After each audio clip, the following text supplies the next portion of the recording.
রওনা হয়ে পড়েছি উত্তরপাড়া থেকে ট্রেনে চেপে সোজা শ্রীরামপুর। গন্তব্য প্রায় ৬০০ বছরের বেশি পুরনো বিশ্বের দ্বিতীয় বৃহত্তম জগন্নাথ মন্দির। আশা করি আপনারা বুঝতে পেরেছেন, হ্যাঁ, আমি শ্রীরামপুরের মাহিষ জগন্নাথ মন্দিরের কথাই বলছি। আমি এবার আস্তে আস্তে মূল মন্দিরের দিকে এগিয়ে চলেছি এবং মন্দিরে প্রবেশ করার পর আমি আপনাদের মন্দিরটি ঘুরিয়ে দেখাবো, কিন্তু এর ইতিহাস নিজ মুখে আমি কিছু বলবো না। এখানকার পুরোহিত মশাইয়ের মুখে আপনারা নিজেই শুনবেন ভিডিও শেষে।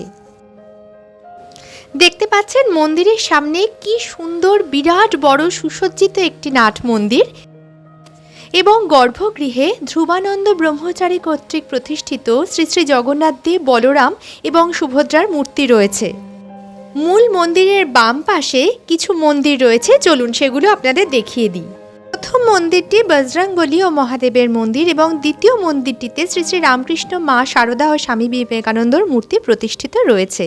তারপর দেখা যাচ্ছে নীলমাধব এবং এইখানে ধ্রুবানন্দ ব্রহ্মচারী মহারাজের মূর্তি প্রতিষ্ঠিত রয়েছে। এবার চলুন মন্দিরের ইতিহাস সংক্ষিপ্তভাবে শুনে নেওয়া যাক। আজ থেকে ৬৩০ বছর আগে এই মন্দির ছিল গঙ্গার পশ্চিম কূলে ভাগীরথীর তীরে কর্ণকুটির লতা পাতা দিয়ে একটা মন্দির ছিল। তখন ধ্রুবানন্দ ব্রহ্মচারী নামে এক সর্বত্যাগী সন্ন্যাসী সেই মন্দিরে দেখাশোনা করতেন। তখন বিগ্রহ প্রতিষ্ঠা হয়নি। আচ্ছা, আমার মনোবাসনা একবার আমি নিজে হাতে পুরীতে গিয়ে ঠাকুরকে ভোগ নিবেদন, সেই হতে তিনি যাত্রা করলেন। তখনকার দিনে তো খুব দুর্গম যাত্রা ছিল, ট্রেনের ব্যাপার ছিল, কত বুঝেই যাওয়া, মাঝে নদী আবার বেরিয়ে যাওয়া, এরকমভাবে গিয়ে গিয়ে উনি পৌঁছলেন। পৌঁছে যখন উনি মন্দিরে তুমি ঢুকতে গেলেন, ওখানকার পান্ডারা ওনাকে বাধা দিলেন যে কে তুমি অর্বাচীন, যে তুমি নিজে হাতে কেন ভোগ দিতে এসছো, তোমার কী আছে?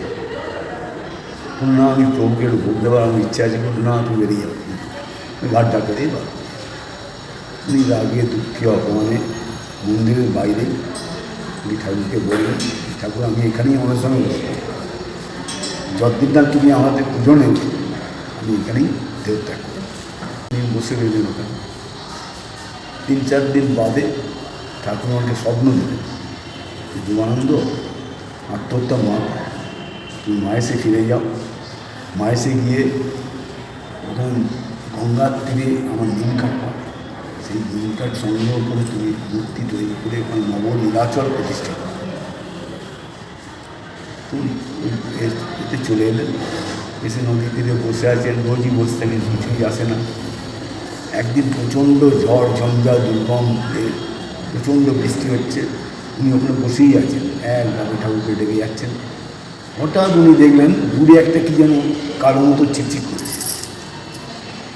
উনি আশায় বুক বেঁধে ওখানেই বসে রইলেন। আস্তে আস্তে ওটা যত পায়ের দিকে এগিয়ে আসতে যাবেন তখন নিশ্চিত হলেন যে হ্যাঁ এটাই নিন কাঠ। পাড়ে আসার মুহূর্তে উনি ঝাঁপ মারলেন জয় জগন্নাথ বলে, নিয়ে মূর্তি সঙ্গে ওই কাঠ সংগ্রহ করে এনে ওই মন্দিরে এলেন। এইবার উনি এসে রাত্রিরে নিদ্রা গেছে, ভোরবেলায় উঠে দেখে একটি বাচ্চা ছেলে মন্দির থেকে বেরিয়ে চলে গেল। উনি ঢুকে দেখেন যে 3টে মূর্তি তৈরি হয়ে গেছে। ওই বাচ্চা ছেলেটি আর কেউ নয়, সব বিশ্বকর্মা। উনি নিজে হাত তৈরি করে দিয়ে বেরিয়েছে। সেইভাবেই এই মন্দির এখনও চলছে, সেই মূর্তি অবিকৃত অবস্থায় এই একভাবে আছে। আমাদের মূর্তি বদল হয় না। মূর্তি যেমন 12 বছর অন্তর নব কলেবর হয়, আমাদের এখানে প্রতি বছর নব যৌবন হয়।